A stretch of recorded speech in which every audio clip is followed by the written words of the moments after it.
Good morning class. Thane महानगरपालिका virtual क्लासरूममध्ये आपल्या सर्वांचं हार्दिक स्वागत. आज आपण इयत्ता 8वी विषय गणित घातांक व घनमूळ या घटकातील उपघटक घातांक याबद्दल अभ्यास करणार आहोत. सर्वप्रथम मी सांगू इच्छिते की मागील इयत्तेमध्ये आपण घातांक कसा लिहितात, त्याचं वाचन कसं करतात, त्याची किंमत कशी काढतात हे शिकलेलो आहोत. त्याचबरोबर घातांकाचे काही नियमही आपण शिकलेलो आहोत. सर्वप्रथम या सर्वांची उजळणी आपण करूया आणि त्यानंतरच मग आपण पुढे जाऊया. सर्वप्रथम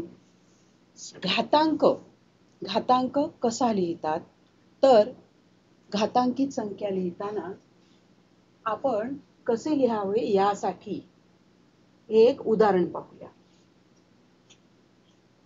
2 गुणिले 2 गुणिले 2 गुणिले 2 या उदाहरणामध्ये आपण पाहिलंय की 2 ही संख्या पुन्हा पुन्हा आलेली आहे आणि पुन्हा पुन्हा आलेली ही 2 संख्या आपण लिहून घेतली.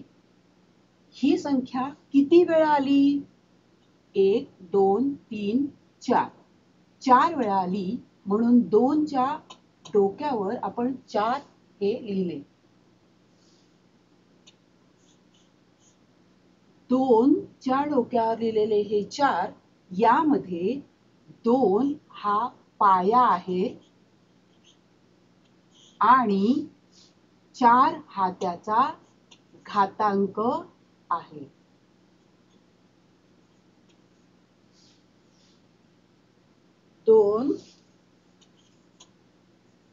च्या डोक्यावर 4 लिहिले, यात 2 हा पाया असून 4 हा त्याचा घातांक आहे.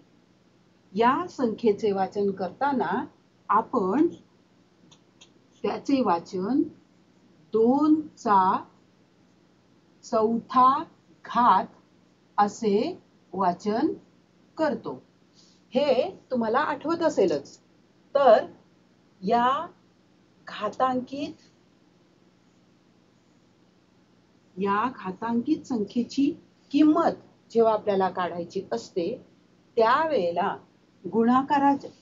गुणाकाराच्या स्वरूपात लिहिलेले हे जे 2 आहेत, या 2चा 4 वेळेला लिहिलेला असल्यामुळे 4 वेळा गुणाकार आपण करणार आहोत.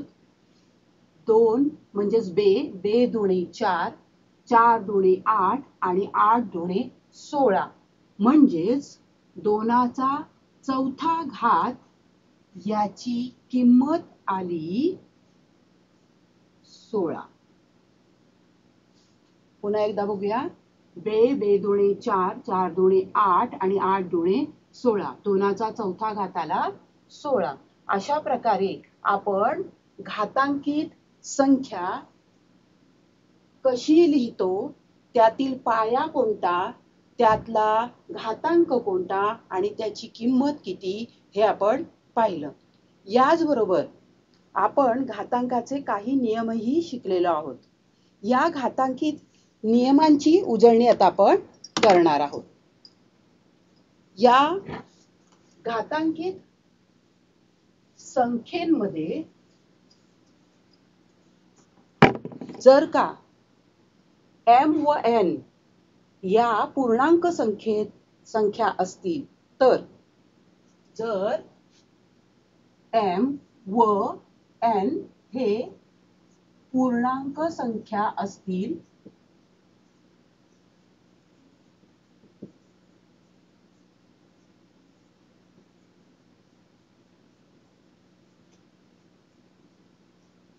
तर पहिला नियम पाहूया आपण. a चा घातांक m गुणिले a चा घातांक n. पहिला नियम, a चा घातांक m गुणिले a चा घातांक n बरोबर a चा घातांक m अधिक n. म्हणजेच इथे पाया सारखा आहे आणि म्हणून फक्त घातांकाची बेरीज आपण करणार आहोत या नियमानुसार. याचं एक उदाहरण बघूया. 5चा वर्ग गुणिले 5चा तिसरा घात. इथे पाया सारखाच आहे म्हणून तो पाया तसाच लिहिला आणि घातांकाची बेरीज केली. 2 अधिक 3 बरोबर 5चा 5वा घात. याचं वाचन केलं 5चा 5वा घात. हा झाला पहिला नियम. यानंतर पुढचा नियम आहे a चा m वा घात भागिले a चा n वा घात. a चा m वा घात भागिले a चा n वा घात बरोबर a चा m वजा n वा घात. हा दुसरा नियम. हा समजून घेण्यासाठी एक उदाहरण पाहूया आपण.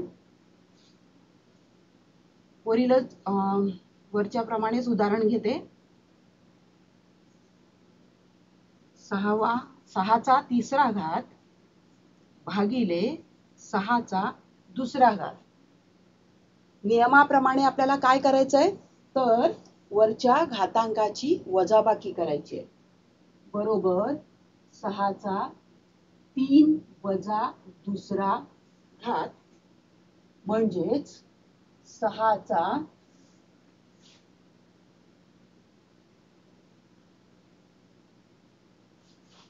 3 वजा 2 आले 1 म्हणजे 6चा पहिला घात म्हणजेच 6. अशा प्रकारे हा दुसरा नियम. त्यानंतर तिसरा नियम आहे a गुणिले b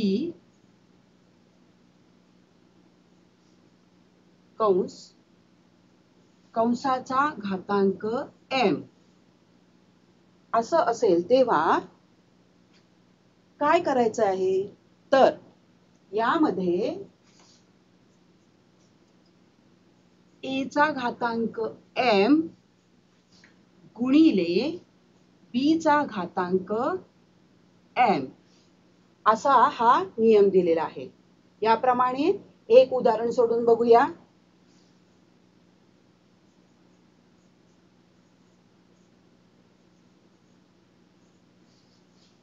बरोबर 4चा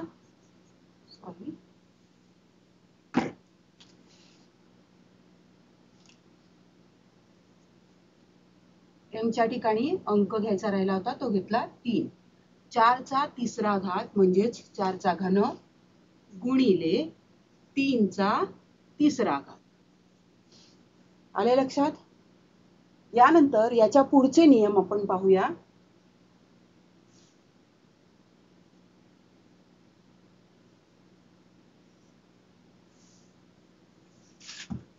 चौथा नियम आहे a चा घातांक जर 0 असेल तर त्याची किंमत 1 असते. इथे उदाहरण पाहूया. a च्या जागी मी 9 घेतले. त्याचा घातांक 0. 9चा घातांक 0 तरीही त्याची किंमत ही 1च असते.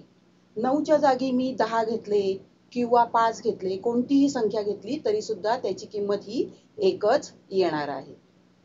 यानंतर पुढचा नियम बघूया. 5वा नियम आहे a चा ऋण m वा घात. a चा ऋण m वा घात.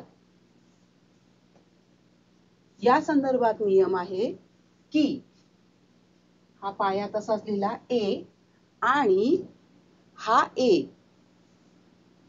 नुसताच असा न लिहिता इथे ऋण m असल्यामुळे 1 छेद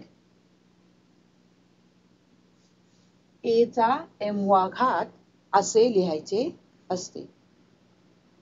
a चा ऋण m वा घात बरोबर 1 छेद a ए चा m वा घात असा हा नियम आहे. आणि त्यानुसार आपण एक गणित सोडून पाहूया.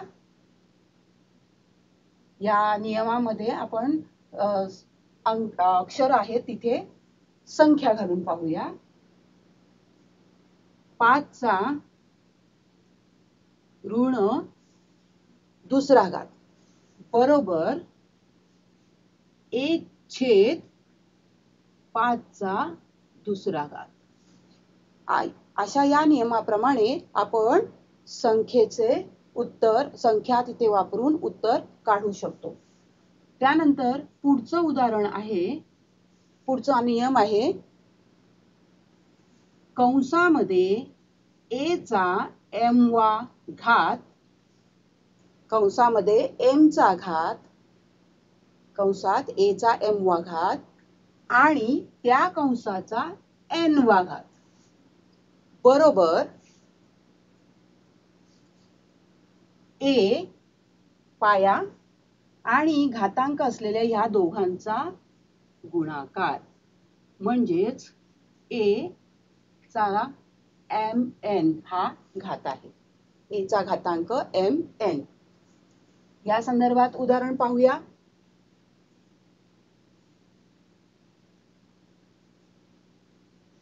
6 चा तिसरा घात म्हणजे 6 चा घन आणि कंसाचा दुसरा घात म्हणजेच वर्ग. 6 चा घन हा कंसात दिलेला आहे आणि त्याचा वर्ग आपल्याला करायचा आहे. वरील नियमाप्रमाणे आपल्याला काय करायचंय? पाया तसाच ठेवायचा आहे आणि या घातांकाचा गुणाकार करायचा आहे. 3 गुणिले 2 बरोबर 6 चा 3 दुणे 6वा घात. अशा प्रकारे या नियमाचा वापर करून आपण उदाहरणं सोडवू शकतो. मला असं वाटतंय की हे नियम आपले मागील वर्षी झालेले असल्यामुळे तुम्हाला लगेचच लक्षात आलेले असतील. याच्या पुढचा जो नियम आहे 7वा नियम तो लिहिण्यासाठी मी हे जरा पुसते.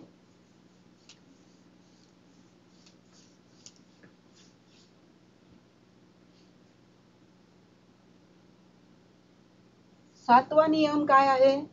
तर कंसात a/b कंस पूर्ण आणि त्याचा घात m असं जर का असेल तर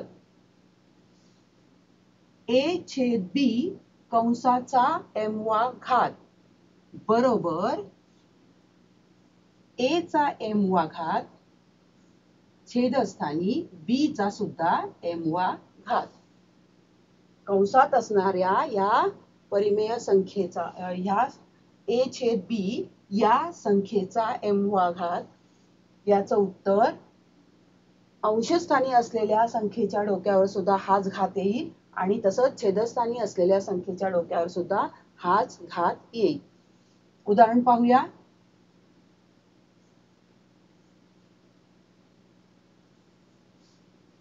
6/8 याचा कंसाचा वर्ग या 6/8 या संख्येचा दुसरा घात बरोबर 6 चा वर्ग आणि छेदस्थानी 8 चा वर्ग.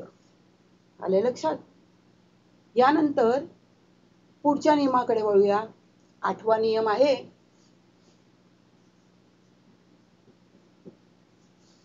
काय नियम आहे? तर कंसामध्ये a/b त्याचा घातांक ऋण m असेल तर त्याचं उत्तर किंवा तो नियम असा आहे की a/b कंसाचा घातांक ऋण m बरोबरच कंसात b/a त्याचा घातांक धन m. या ठिकाणी या नियमानुसार a/b कंसाचा घातांक ऋण m असेल तर त्या नियमाचं उत्तर या नियमामध्ये असं दिलेलं आहे की छेदस्थानी असलेली संख्या ही अंशस्थानी आली आणि अंशस्थानची ही संख्या छेदस्थानी आली आणि तिचा घातांक हा धन झाला. जो ऋण होता तो धन झाला. अशा प्रकारे आता आपण m व n या पूर्णांक संख्या असतील तर त्या संबंधित 8 नियम पाहिले.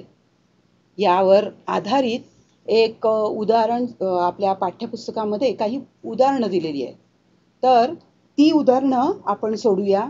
1 ते 2च उदाहरणं सोडूया. पहिलं उदाहरण आहे 3 चा 5वा घात गुणिले 3 चा 4था घात बरोबर.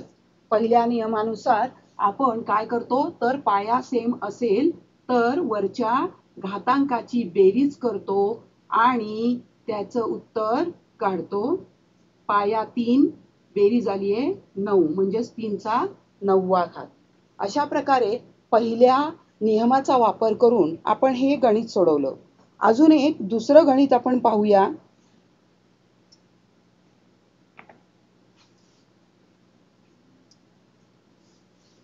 3 चा 0वा घात 3 चा 0वा घात 3 चा जर का 0वा घात दिलेला आहे तर त्याची किंमत काय येणार आहे? मगाशी आपण नियमामध्ये पाहिलेलं आहे की कोणत्याही संख्येचा 0वा घात असेल तर त्याची किंमत 1 येते आणि त्यामुळे ह्या 3 च्या 0व्या घाताचं उत्तर 1 येणार आहे. त्यानंतर अजून एक गणित आपण पाहूया.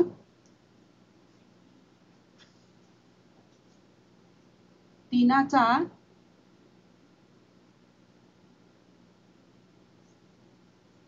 3/4 कंसामध्ये कंसाचा वर्ग करायचा आहे. कंसाचा वर्ग करायचा आहे. तर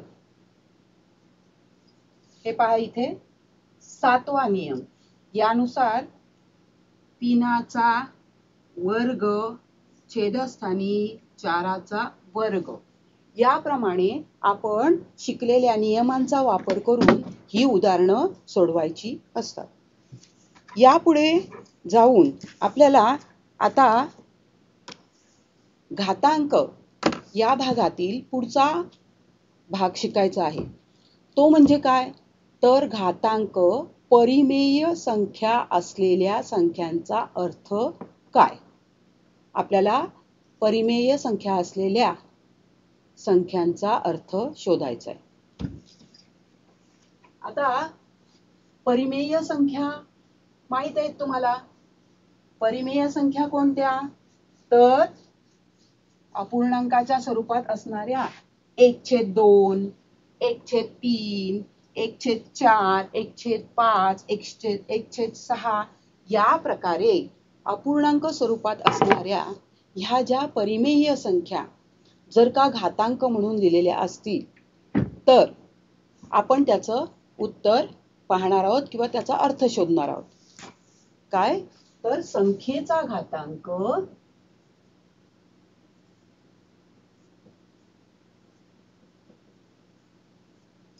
हा 1/2 1/3 किंवा 1/4 1/5 या प्रकारे 1/n या रूपामध्ये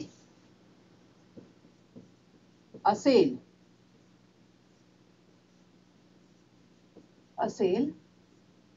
तर त्या संख्येचा अर्थ समजून घ्यायचा.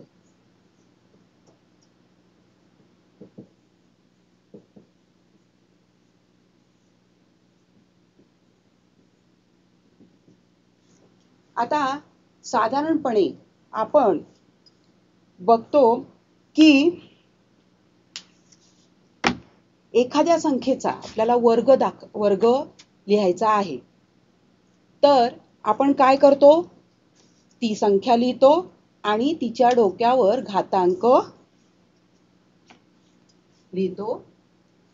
समजा a या संख्येचा मला वर्ग लिहायचा आहे तर ए ही संख्या लिहिली आणि तिचा घातांक 2 असा लिहिला आणि तिचा घातांक 2 लिहिला. तिचा जर का आपल्याला वर्गमूळ काढायचा असेल, ए चा वर्गमूळ काढायचा असेल, तर वर्गमूळ काढण्यासाठी आपल्याला काय करावं लागेल? वर्गमुळात 2 असं लिहावं लागेल. वर्गमुळात 2 सॉरी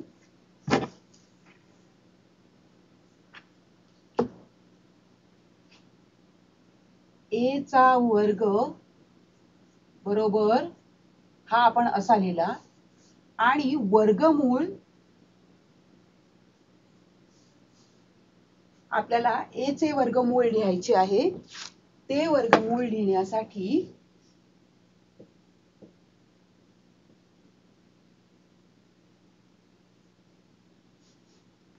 वर्गमुळात ए असे लिहिले. आता वर्गमुळात ए असे लिहिले, त्याचबरोबर आपण हेच ए चा 1/2 घात असं सुद्धा लिहू शकतो. तेच आपण ए चा 1/2 घात असं सुद्धा लिहू शकतो. त्याच्यानंतर समजा आपल्याला 25 चा वर्ग लिहायचा आहे,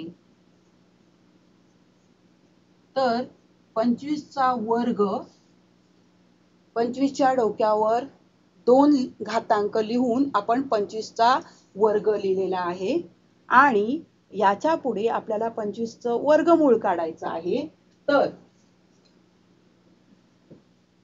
25 चे वर्गमूळ हे आपण वर्गमुळात 25 त्याचबरोबर 25 चा घातांक 1/2 असे लिहून दाखवू शकतो किंवा असं समजू शकतो.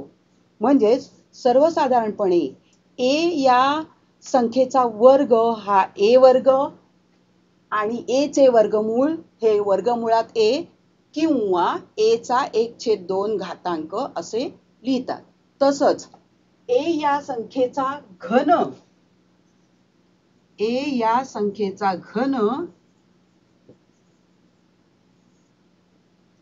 घन आपल्याला लिहायचा आहे, तर आपण ए च्या डोक्यावर घन म्हणजेच 3 हा घातांक लिहितो आणि ए चे घनमूळ बरोबर घनमुळात ए असे लिहितो किंवा हेच आपण ए चा 1/3 घात असं लिहू शकतो. या ठिकाणी पहा,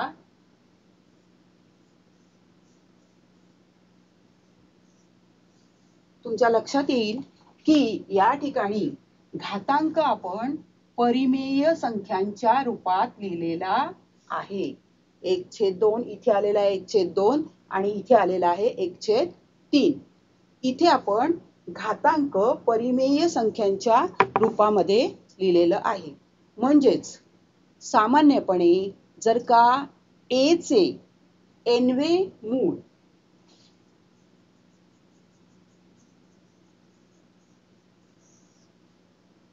ए चे nवे मूळ बरोबर ए चा घातांक 1/n असे लिहितात.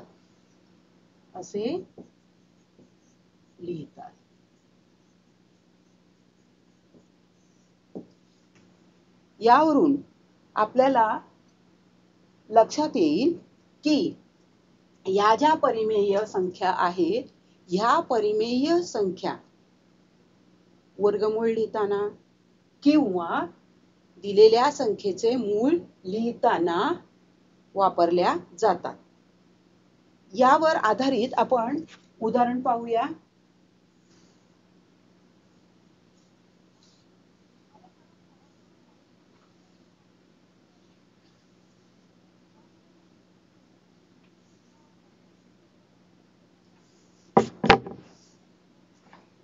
या ठिकाणी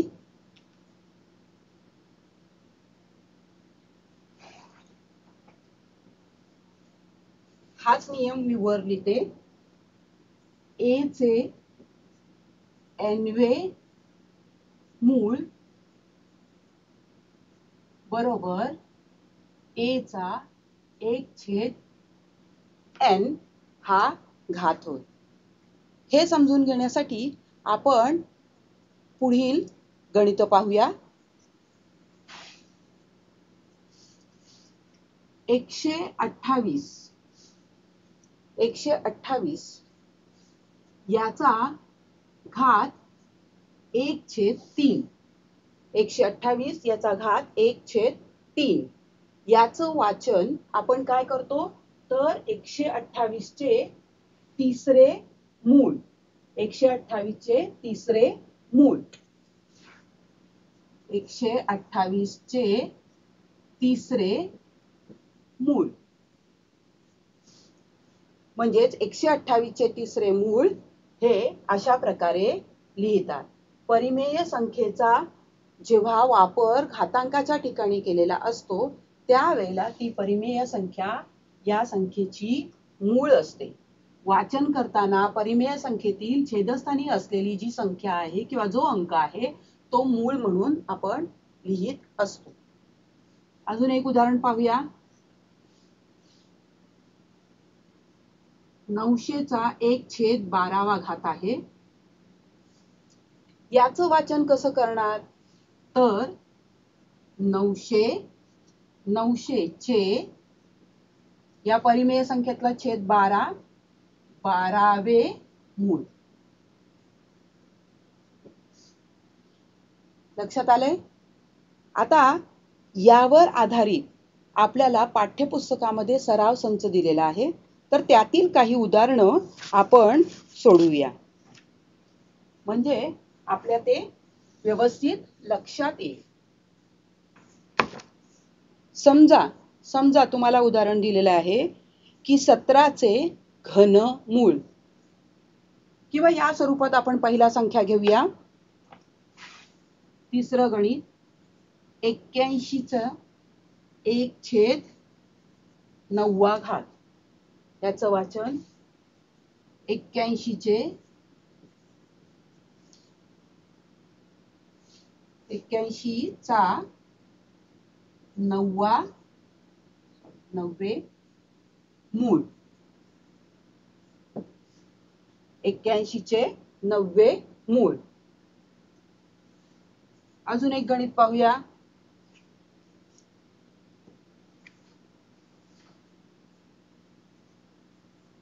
125 त्याचा घातांक आहे 1/12. 125 चा घातांक आहे 1/12 बरोबर 125 चे घातांकाच्या ठिकाणी असणारी ही जी परिमेय संख्या आहे त्यातला जो छेदस्थानी अंक आहे तो आपण मूळ म्हणून वाचतो. छेदस्थानी आहेत 12 12वे मूळ. आता याच्या थोडंसं उलट जाऊया.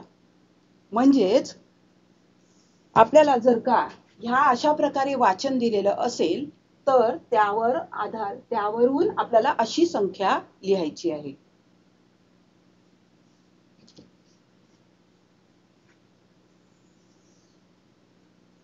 समजा असं सांगितलं की पाचवं गणित 13 चे 5वे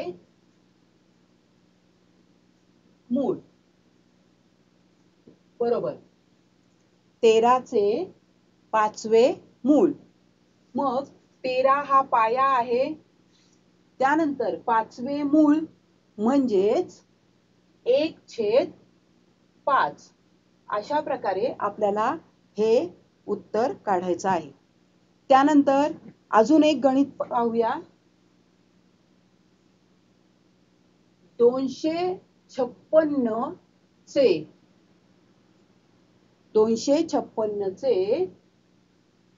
9वे मूळ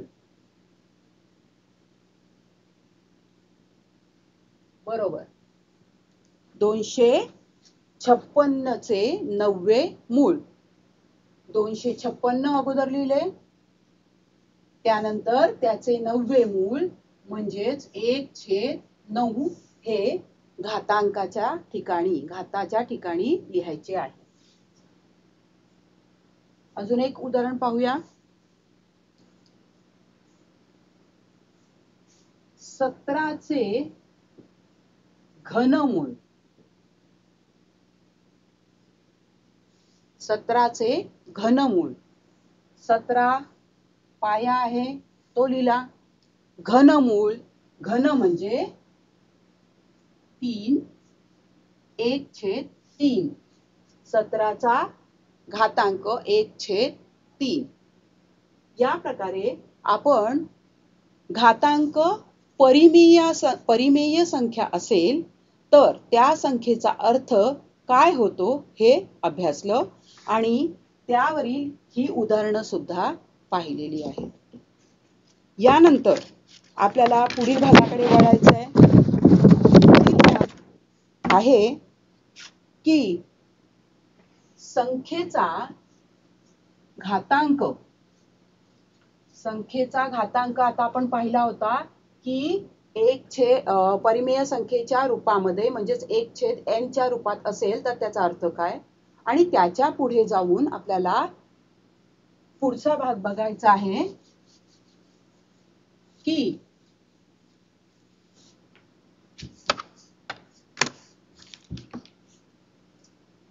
संख्येचा घातांक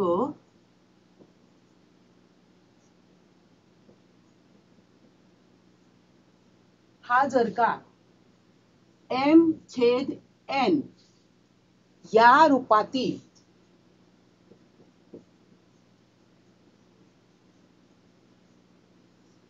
बघा, मगाशी 1/n या रूपातील होती आणि आता m/n या रूपातील संख्येचा अर्थ आपल्याला पाहायचा आहे. याचा अर्थ आपल्याला पाहायचा आहे. तर साधारणपणे तुम्हाला माहिती आहे की 8चा वर्ग, 8चा वर्ग ह्या संख्येचा अर्थ आपल्याला शोधण्यासाठी थोडं पुढे जाऊया, उदाहरणाच्या साहाय्याने समजून घेऊया.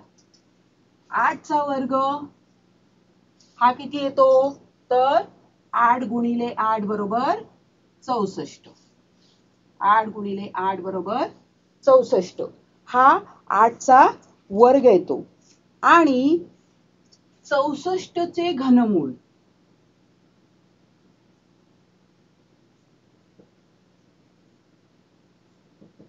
64चे घनमूळ किती येतो? 64चे घनमूळ काढायचं तर मगाशी आपण जे शिकलो त्याप्रमाणे जर का मांडणी केली तर 64चे घनमूळ ह्या स्वरूपामध्ये लिहून त्याची किंमत आपल्याला काढायची आहे. आता 64चे घनमूळ आपल्याला काढायचं आहे, परंतु इथे आपण बघितलं की 64 म्हणजे 8चा वर्ग, की 64 म्हणजे 8चा वर्ग, म्हणून 64च्या जागी आपण 8चा वर्ग लिहूया आणि त्याचा घातांक 1/3 हा तसाच ठेवूया. काय केलं आपण? 64चं घनमूळ आपल्याला काढायचं आहे. 64चा घातांक 1/3 लिहिले, पण 64 म्हणजे 8चा वर्ग हे आपल्याला माहित आहे, ते आपण लिहिलं आणि कंसाच्या बाहेर 1/3 हा घातांक लिहिला. आता 64चे घनमूळ म्हणजे काय झालं तर 8चा वर्ग आणि या वर्गाचा 8चा दुसरा घात, वर्ग म्हणजेच दुसरा घात, 8चा दुसरा घात या दुसऱ्या घाताचे तिसरे मूळ. काय झालं तर 8चा वर्ग म्हणजेच दुसरा घात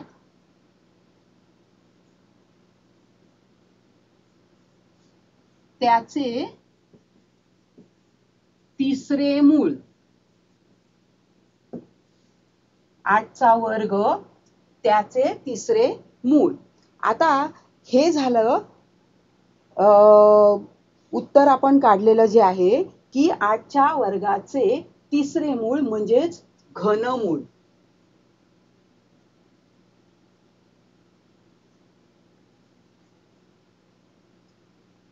8चा वर्ग त्याचे तिसरे मूळ.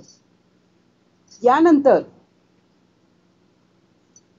याचं उत्तर आपल्याला काढायचं आहे की 64चे घनमूळ सर्वसाधारणपणे आपण जे काढतो ते 64चे घनमूळ किती येतं, तर 64चे घनमूळ येतं 4 आणि त्याप्रमाणे 64चे घनमूळ 64चे 1/3 हा घात हेच आपण इथे लिहिलेलं आहे.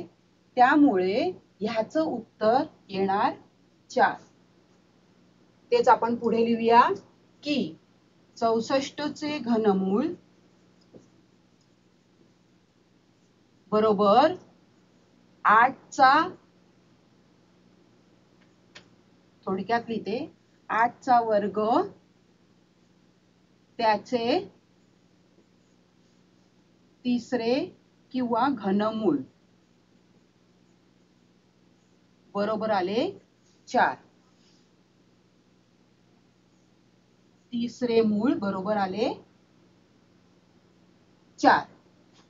आता ही पहिली गोष्ट आपल्याला माहित झालेली आहे, ती लक्षात ठेवूया. याच्या पुढे जाऊन 8चा घन, याच्या पुढे 8चे घनमूळ आपल्याला काढायचे आहे.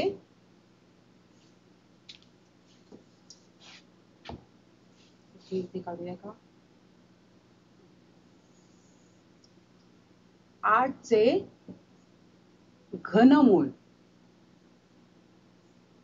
बरोबर घनमुळात 8 असं आपण लिहितो आणि घनमुळात 8 लिहिलेली ही जी संख्या आहे ही आपण या प्रकारे पण लिहितो 8चा 1/3 घात. 8चा 1/3 घात. अशा प्रकारे आपण 8चे घनमूळ लिहू शकतो. 8च्या घनमुळाचा वर्ग, आता 8च्या घनमुळाचा वर्ग आपल्याला लिहायचा आहे. तो येणार, हे आहे 8चे घनमूळ, 8चे घनमूळ असं लिहिलं आणि त्याचा वर्ग म्हणजे कंसाचा वर्ग हा आपण इथे लिहिलेला आहे. या ठिकाणी आपल्याला अगोदर हे जे गणित आपण सोडवलेलं आहे याचा आधार घेऊन आपण त्याची तुलना करणार आहोत. त्याची तुलना करणार आहोत. 8च्या घनमुळाचा वर्ग इथे पण लिहिलंय बघा की 8च्या, इथे थोडं उलट लिहिलंय 8च्या वर्गाचं घनमूळ आणि इथे लिहिलंय 8च्या घनमुळाचा वर्ग दुसरा घात. या ठिकाणी आपल्याला या 8चे घनमूळ येते किती, 2. 8चे घनमूळ येते 2 कारण 2 गुणिले 2 गुणिले 2 बरोबर 2 दुणे 4 4 दुणे 8 हे 8 होतात. म्हणजेच 8चे घनमूळ हे 2 येणार. हे 2 इथे आपण लिहिले. 2चा वर्ग, आता 2चा वर्ग किती, तर 4. आता लक्षात घ्या 8च्या घनमुळाचा वर्ग म्हणजे 8चा तिसरं मूळ त्याचा वर्ग आणि इथे 8चा वर्ग त्याचे तिसरे मूळ. हे उत्तर दोन्हीकडे सारखे आलेले आहे. हे उत्तर दोन्हीकडे सारखे आलेले आहे आणि त्यामुळे या दोन्ही गोष्टी समान आहेत. या दोन्ही गोष्टी समान आहेत. कशा पहा,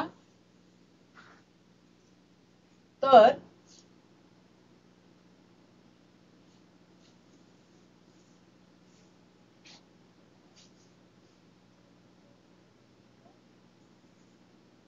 चा वर्ग त्याचे तिसरे मूळ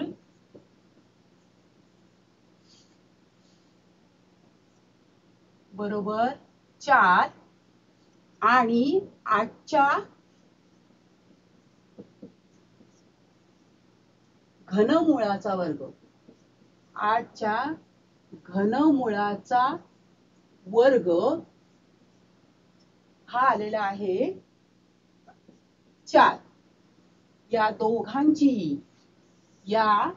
दोघांचीही किंमत 4 4 आलेली असल्यामुळे हे दोघही सारखे आहेत आणि त्यामुळे आपण असं म्हणू शकतो की 8चे तिसरे मूळ बरोबर 8च्या घनमुळाचा वर्ग. अशा प्रकारे याच्या पुढे आपल्याला एक घातांकाचा नियम लक्षात आणून देते की जर का a चा घातांक n असेल आणि त्या कंसाचा घातांक हा m असेल तर आपण काय करतो a च्या घातांकांचा गुणाकार करतो n गुणिले m म्हणजेच a n m किंवा आपण mn असं सुद्धा म्हणू शकतो n m आणि याप्रमाणे हा नियम वापरून जर का आपण ही संख्या 8 चा वर्ग आणि त्याचे तिसरे मूळ पुढे ही संख्या 8च्या घनमुळाचा वर्ग ही लिहिली तर त्याची किंमत 8 इथे 2 गुणिले 1/3 इथे सुद्धा 8 1/3 गुणिले 2 इथे सुद्धा 8 2 1 2/3 येते आणि इथे सुद्धा 8चा 2/3 असा घात येतो हे लक्षात येतं. मग आपल्याला ह्या नियमानुसार उत्तर आलेला आहे 8चा 2/3 घात. अशा प्रकारे आपल्याला जर का परिमेय संख्या m/n या रूपामध्ये घातांक दिलेला असेल तर नियम तयार झालेला आहे की a चा m/n घातांक बरोबर या संख्येचा अर्थ a च्या n-व्या मुळाचा m-वा घात.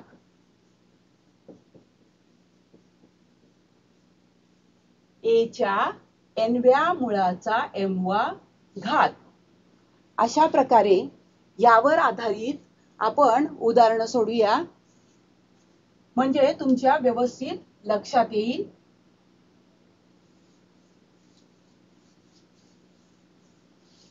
a चा m/n घाताचा अर्थ आहे a च्या n-व्या मुळाचा m-वा घात आणि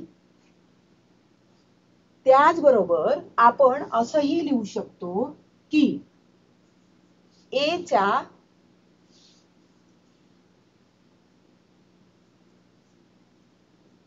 बरोबर a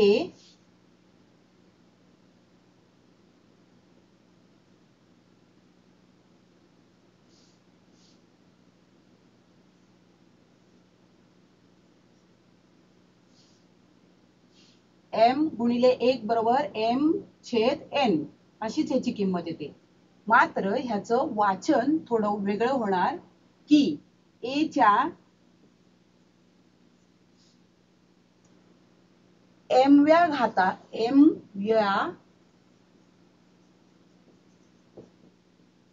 घाताचा एन वा मूळ.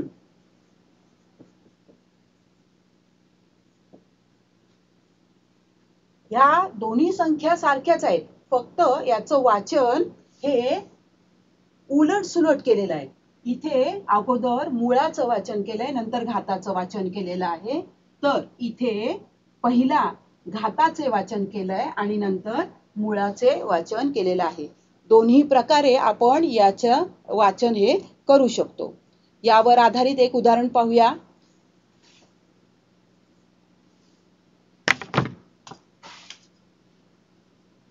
225 चा 3/2 घात.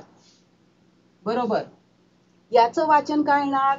तर 225 च्या दुसऱ्या मुळाचा तिसरा घात. 225 च्या दुसऱ्या मुळाचा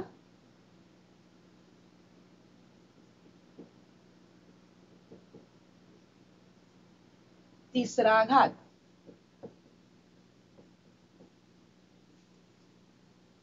किंवा 225 च्या तिसऱ्या घाताचे दुसरे मूळ. 225 च्या तिसऱ्या घाताचे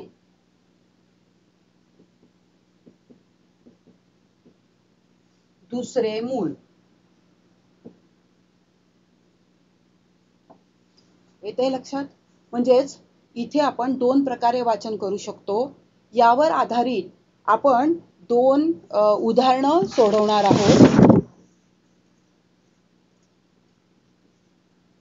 45 चा घातांक 4/5.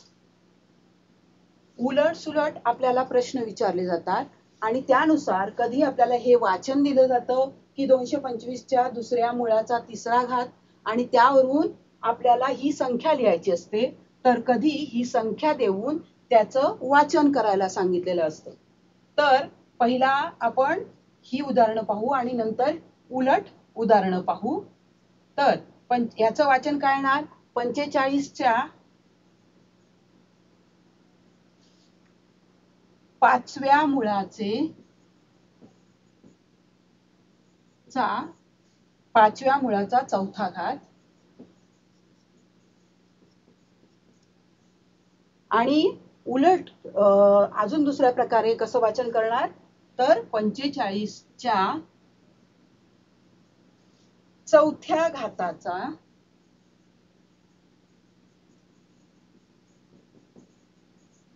4थ्या घाताचे 5वे मूळ.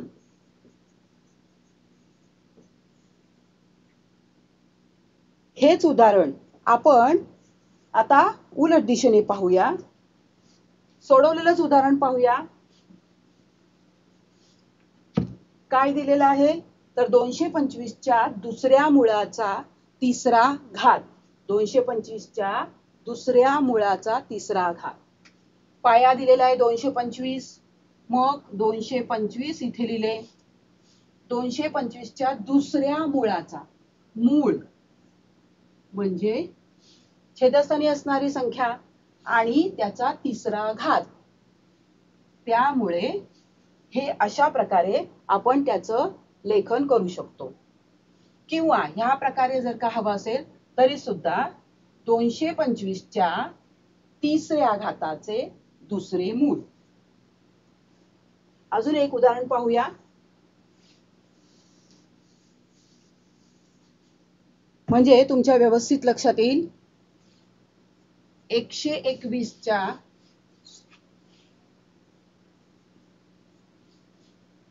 3ऱ्या मुळाचा 5वा घात. बरोबर. 121 च्या 3ऱ्या मुळाचा 5वा घात म्हणजे 121 पाया आहे, तो लिहून घेतला. त्यानंतर त्याचे तिसरे मूळ म्हणजे छेदस्थानी असणारी संख्या आणि 5वा घात म्हणजे 5 ही अंशस्थानी असणारी संख्या. तर अशा प्रकारे हेच वाचन आपण या प्रकारे सुद्धा करू शकतो. 121च्या जर का तुम्हाला विचारलं वेगळ्या प्रकारे, तर 121च्या 5व्या घाताचे तिसरे